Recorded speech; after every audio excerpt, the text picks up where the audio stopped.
Reciban un saludo fraternal de paz y bien y sean bienvenidos a su canal La Espada del Espíritu. En este texto o en esta enseñanza más bien, estaremos abordando el texto que se encuentra en Santiago capítulo 2, versículos 14 hasta el 17. Y vamos a iniciar de inmediato leyendo el versículo 14, el cual nos dice lo siguiente: Hermanos míos, ¿de qué aprovechará si alguno dice que tiene fe y no tiene obras? ¿Podrá la fe salvarle? Santiago empieza en esta sección con una pregunta que aparentemente parece obvia. Es decir, Santiago lo que está dando es una respuesta implícita dentro del mismo interrogante que está formulando para hacerle entender a su audiencia que la fe que no tiene obra es una fe que no sirve para alcanzar la salvación. Por el contrario, la fe que sí tiene obras es una fe que es útil para alcanzar dicha salvación.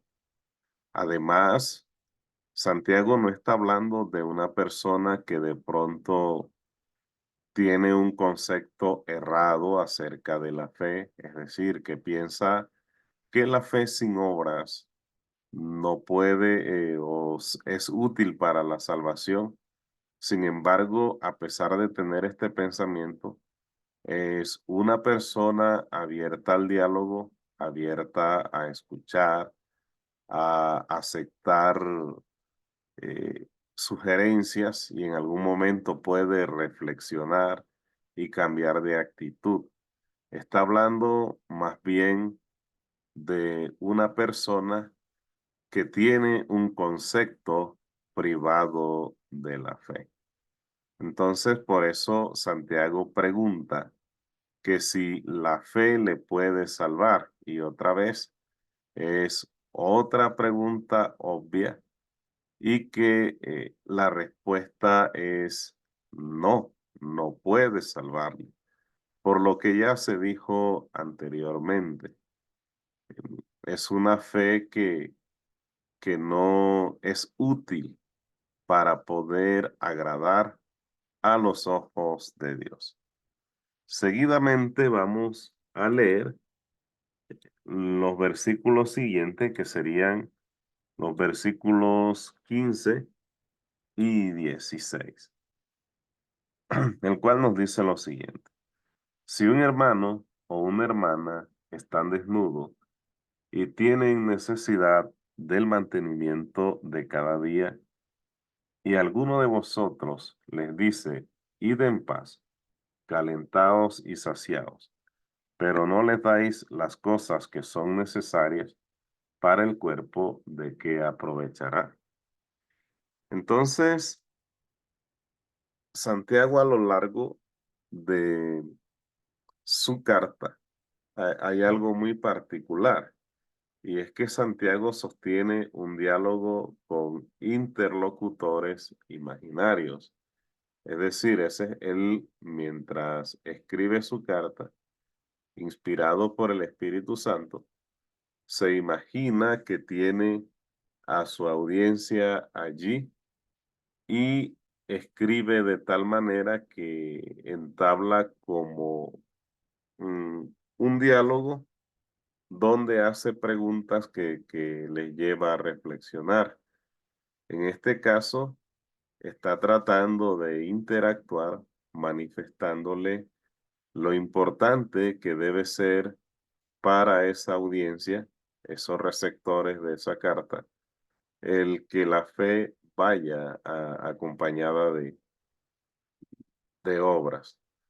Y por eso formula estas preguntas como si en realidad estuviera conversando con alguien.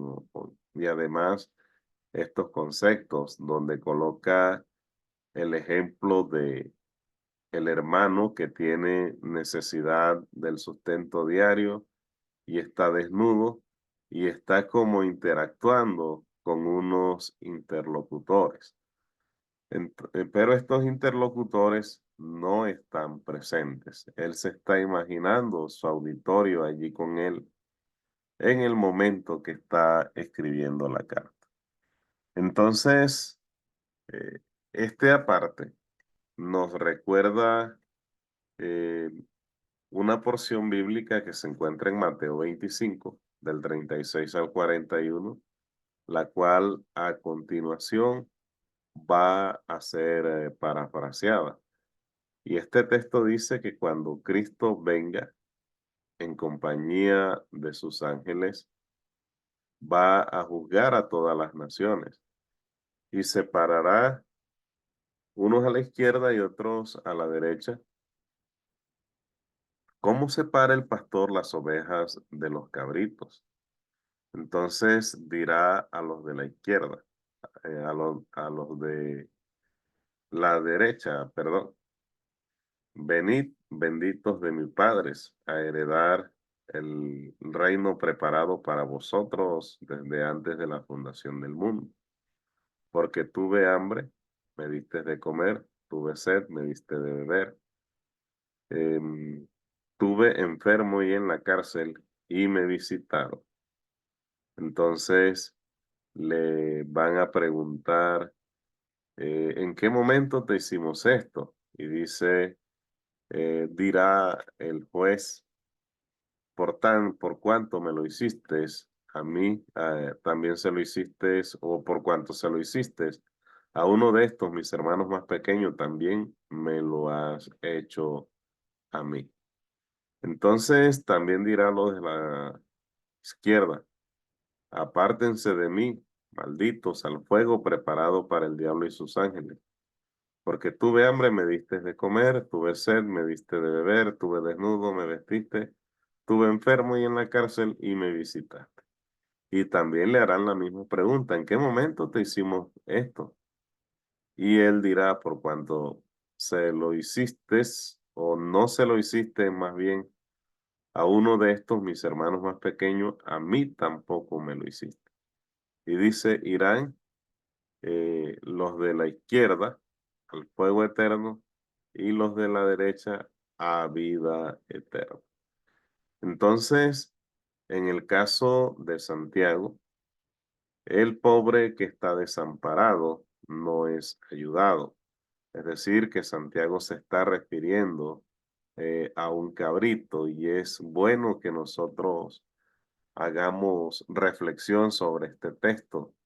¿En qué grupo estamos en estos momentos? Si somos parte de las ovejas o parte de los cabritos. Y eso se demuestra en la misericordia que podemos tener con nuestro prójimo.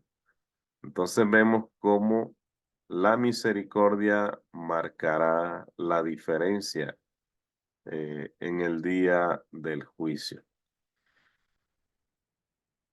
Hay una frase que también está en el versículo 16 que acabamos de leer y es la frase id en paz.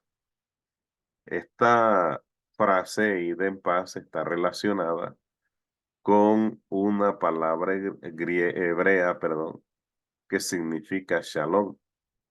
Pero shalom no significa solamente saludo.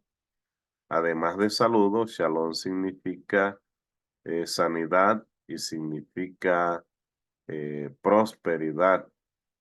Entonces, cuando una persona le decía a otra shalom, le está deseando que tenga contentamiento, que pueda ser pobre, perdón, pueda ser prosperado y le está deseando también sanidad. Pero, y es lo mismo, yo lo puedo relacionar cuando hoy en día le decimos, saludamos a la persona y le decimos, Dios te bendiga. Estamos deseando que Dios le dé todo lo bueno, tal vez lo necesario y más de lo necesario para que esta persona pueda estar bien. Pero a veces nosotros con la boca podemos estar diciendo Dios te bendiga y con la mente podemos estar deseando lo contrario para nuestro prójimo. Y esta es una parte muy delicada porque el texto o también la palabra de Dios nos dice que el que no ama a Dios, a quien no ha visto, o el que dice que ama a Dios, a quien no ha visto, y aborrece a su hermano, esta persona es una mentirosa. Porque ¿cómo puede amar a Dios? O cómo puede decir que ama a Dios y a su hermano que ve todos los días no lo ama? Y a veces un que vuelvas pronto cuando estamos despidiendo a uno de nuestro prójimo. A veces podemos estar diciendo que vuelvas pronto y con el corazón podemos estar diciendo ojalá que no regreses nunca. Entonces existe una evidente contradicción en el texto que estamos analizando porque le estamos diciendo a la persona que vaya en paz y además le estamos diciendo que vaya, se caliente y se sacie, pero no se le están facilitando las cosas que necesitan para que estas personas sean prosperadas, puedan eh, tener la calidad de vida que una persona amerita, necesita tener. Entonces, cuando dices, se está diciendo id en paz, automáticamente se está diciendo no solamente que tenga paz, sino que tenga prosperidad, que tenga sanidad y que tenga contentamiento. Pero ¿cómo va a tener una persona este tipo de cosas cuando en realidad se tiene cómo ayudar y no se le ayuda?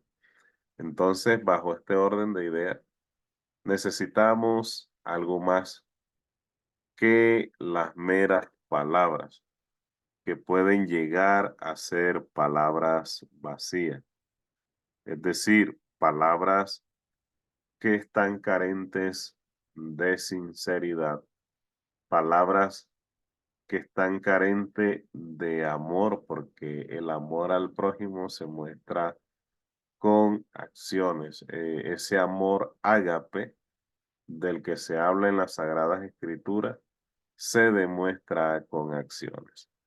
Y vamos a ir redondeando ya leyendo el versículo 17, el cual nos dice lo siguiente.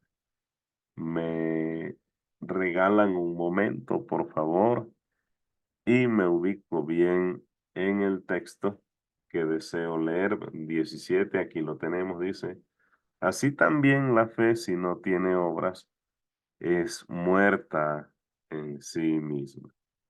Entonces, este tipo de fe del que estamos hablando, si no tiene obras, es una fe inútil.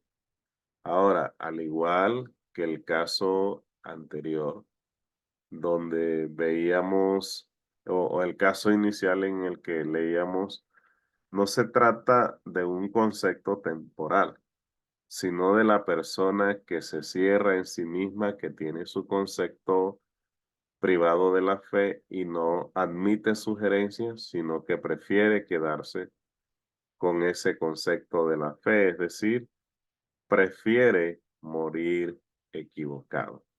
Ahora, la persona que tiene una fe sin obras, es decir, no ayuda a los desamparados, a pesar de que les desea el bien. No se trata de una persona que no ayudó al prójimo o no demostró su amor al prójimo eh, durante un tiempo de descuido por estar ocupado en otras cosas. Está hablando de una persona que constantemente afirma que tiene fe, pero no lo demuestra con sus acciones, no lo demuestra con hechos. Entonces, esta fe es una fe muerta en sí misma, es una fe inútil, es una fe que no es aprovechable para alcanzar la salvación. Entonces, es necesario que además de la fe, podamos también acompañar esta fe por obras. Porque si tratamos de animar a un hermano, pero no hacemos nada por él para que esté mejor, estamos brindándole unas palabras huecas, unas palabras vacías. Debemos recordar que las palabras animan, pero los hechos convencen. Que Dios nos continúe bendiciendo.